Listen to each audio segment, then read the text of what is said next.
La fiecare capăt în jumătate de loc făcut de culturile, vine praful, noi avem atâta și tot.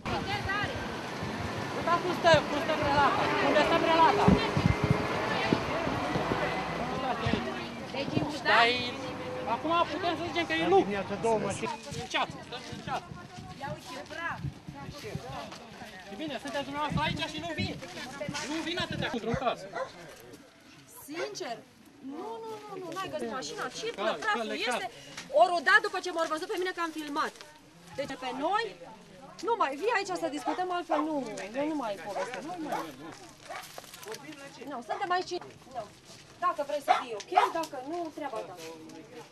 Nu mai putem nici respira.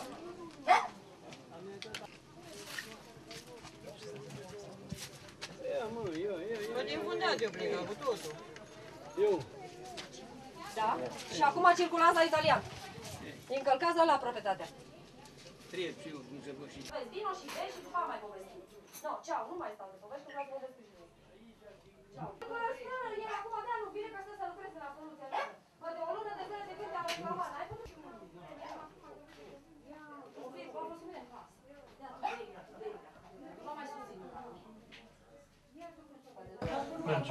Practic, de când au început să apară tăpăturile așa? De când a început cu balastierele aici, zeci de mașini pe drum pe aici, praf, nu poți să stai în grădină, nu poți să pui o haină pe afară, să speli, să... Inhalezi una într-una. Nu poți să respiri, domnule. Și cu tremurul stai în pat, așa faci. În pat.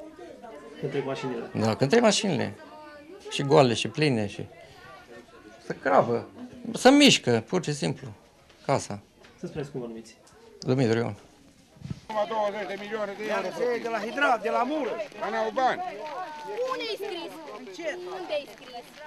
Să-l vedem. Spuneți-ne și nouă unde-i. Și să vă mai spun ceva, eu, ca bun cetățean, aici s-am lăsat 2 metri, că eu am văzut că e îngust drumul. Păi ce o las pentru Total și pentru ăstea să-și facă și el stă să se bage în curte aici la mine. Eu unde am trotuar? Dacă... Filmează la soluția noastră. Da, pe telefonul fix mi-a zis secretara aceea că în 10 Nu mai puteți spune voie multă, dar...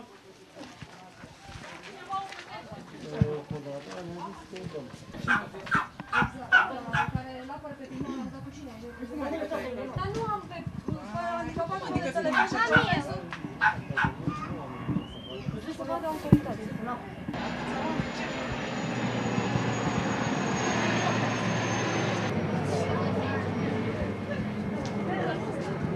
Că tu, Delia, că ți-ai să zic, că dacă nu știu... Dar tu trebuia ce să zic astăzi? Mi-au zis că mi-au luat Și își permis să ia apa din hidrant, plătit plătește primăria. Păi dă-le babă să șute grădinile, mă, nu pe drum. Da, ăsta e fanatic, tipul ăsta.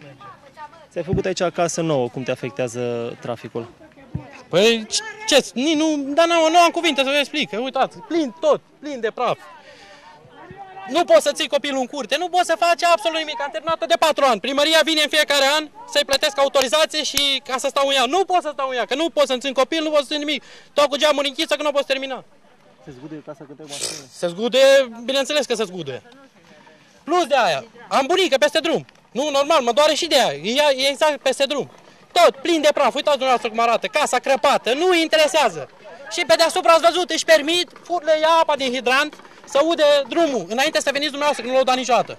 Pe banii lor și să uscă tot în grădină, tot, că este Stă primarul aici, nu interesează, vedeți, zice, domnul primar e la autostradă, ăla e acolo, drumul, plus de aia, cum mă afectează drumul? 1 metru mai sus de când am început casa.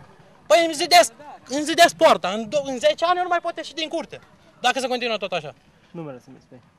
Lucian Bugnariu. Mă scuzați că sunt...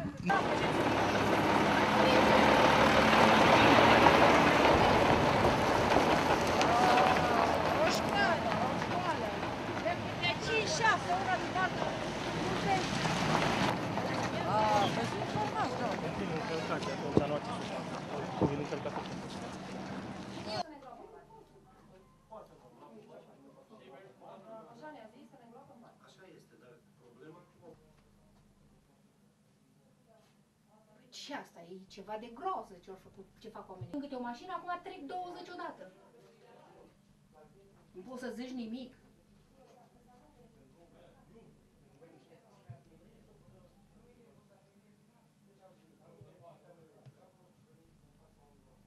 Dacă și astea... Dați drumul la ușă.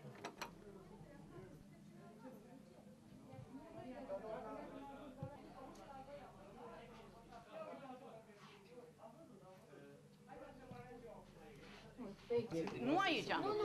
Și cu de la un drum. Arată că e de-a lungul. Bandă de ieșire. Bandă de ieșire. Total de sa. Nu o să solicite, pentru că costă extraordinar de mult.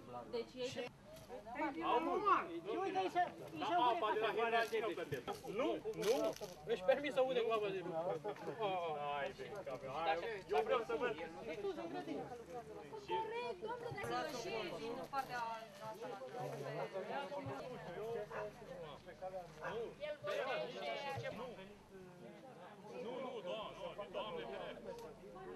Acum ce să fac dacă ce trebuie să fac? Investesc atâta servicii ăsta.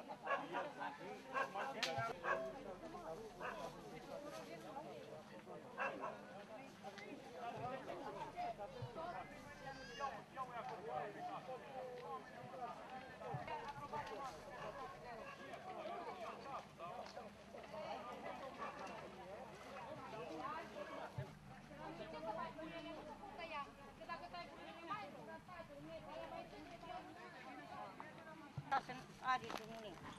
Și l-ai cumpărat cu bani. De-i să nu mai... Eu ai praful, nu? Să ude în așa fel încât să nu se mai duce praful în casă. Au fost alții de asta cu praful de mașina. Hai să arăți întrebări. Hei, zice că udă de câteva săptămâni. E adevărat? Și aia e exterioară. Da. Uite așa se face, dacă mă credeți, când merge mașinile. Și pe a zis Goța că nu. când a văzut el o hartă, Da. probabil, pe care i-au arătat-o și A spus că nu a fost casă. De cât de vreo 40 de ani, 50 de ani de când e aici acasă? Da, după inundație am făcut casa aici. Da, da. Este un om. Da, Asta, nu? domnule, într-o țară civilizată, Și un asta cetățean Da. trebuie respectat. În care Da, toate drepturile posibile. Păi știți ce aș face în locul noastră? Nu. Spuneți-mi cum se simte când trec mașinile pe aici? Păi să ule casa, să dărâm, așa ca când mergi cu barca, cu trenul, așa se face, da, vibrează și patul. Serios, așa, și băiatul aseară, azi noapte, mamă, ce să aude? E cu tremur? Ba, nu, mamă, nu e cu tremur, de că trei mașinile, mamă, iară. Da. Cu praful? Și praful, nenădușe, uitați aici, uitați, vedeți, haină neagră, uite cum e, albă, numai de sâmbătă, am spălat la băiat. Nu, altceva. Să spuneți cum vă numiți. Cuștulița Aurelia și băiatul Pizza Nicușor. Nu. Casa, vă arăt cum am, din posibilitate, cum am făcut-o pe din afară, nu știu ce să-i mai fac. Deci, înăuntru, vedeți, ce brațe că tremură și farfurile. Fundația are câte 80 în pământ. Și la suprafață are câte, mă gândesc câte 7. Nisip, pe pălat, nu? Da. Da, și televizor. Degeaba îl ștergem și ăsta și... Nu. Să vedeți pe acolo, la mine când merg mașinile, ai de capul meu, că tot prea.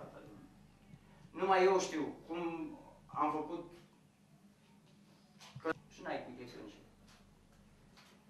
Și casă nouă. Și casă nouă. Trepidează rău casa când trec mașinile? Da, trepidează, domnule, și farfuria pe masă. Deci înghițând la praf, ne omoară cu praful și copiii și toată familia, toți vecinii de aici. N-avem ce să ne facem cu praful, plus că ne distruge casa. E crepată de văd pe vecinul, înăuntru. Suntem oameni năcăjiți, n-am posibilitate să... Dar de când a început să cape? De câteva luni. De când a început de azi primăvară. De când a început să lucrăm mai bine. Să spuneți numele. Furdui Dumitru.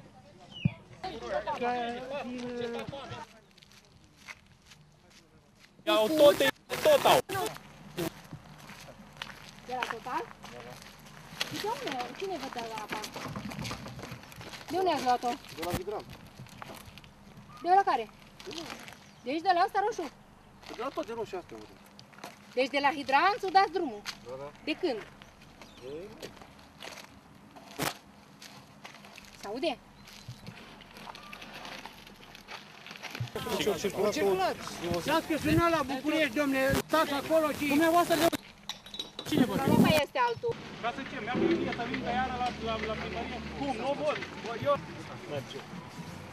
Ce ne puteți spune despre situația aceasta? Deci, situația de când sunt eu viceprimar de 2 luni și ceva de zile, de o lună de zile, oamenii au sesizat că există praf, se circulă noaptea, este gălăgie.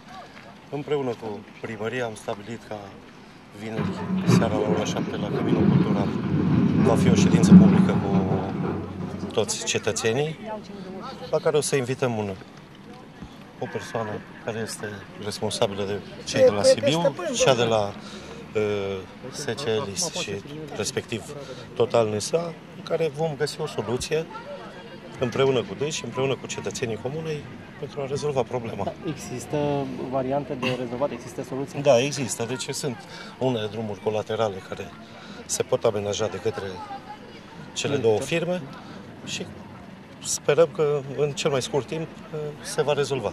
Să spuneți numele dumneavoastră. Dacian Hârlea, viceprimarul Comunei și... Mai vreau cu domnul...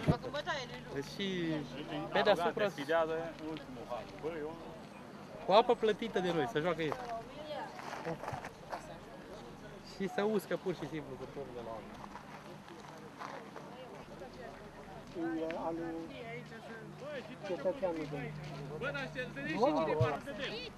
Tu se strigă la care va să-mi aducă să mă ducă numai. Ia uite. Asta nu ține de primărie, dacă să veniți dumneavoastră și televiziunea, pentru că nu mai putem trăi așa. Ia uitați, n-are nici stradă. Ce tonaj are mașina? Vă mulțumim!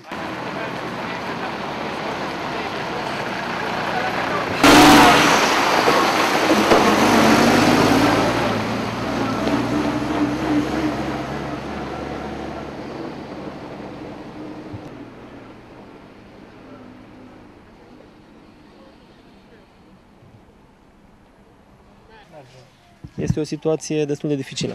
Este o situație mai mult decât dificilă, este aproape insuportabilă. Noi, comunitatea, cei care locuim pe strada stadionului și pe strada alăturată, strada principală, am făcut sesizări în scris și verbal către autoritățile locale, respectiv primar, viceprimar, astfel încât situația mai ales a prafului care se degajă după mașinile de mare tonaj care exploatează de pe cele două exploatări existente pe raza satului nostru, Total NSA și Elis, care circulă aproape fără încetare și care au deteriorat grav casele celor care locuiesc pe strada stadionului, iar praful ne afectează pe toți. Am înțeles că au fost copii care au intrat în spital din cauza intoxicației cu praf sau? Probabil, dar nu am date concrete despre asta, despre diagnostic. Clar este că noi am sesizat în scris primăria, în 12 septembrie se împlinește o lună de când am depus sesizarea, cu 20 de semnături ale celor care locuiesc strict pe strada aceasta.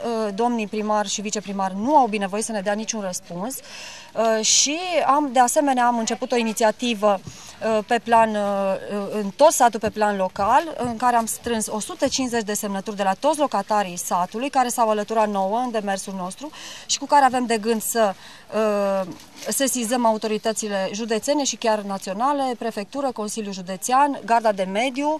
Garda de Mediu am sesizat-o și telefonii, ne-au promis că vin la fața locului și nu o să ne oprim cu... avem de gând să organizăm și un protest stradal, pentru că efectiv nu mai putem trăi aici și ni se încalcă drepturile fundamentale pe care Constituția României ni le garantează. Iar autoritățile pe care noi le plătim nu ni le respectă. Să spuneți numele dumneavoastră. Angel Delia.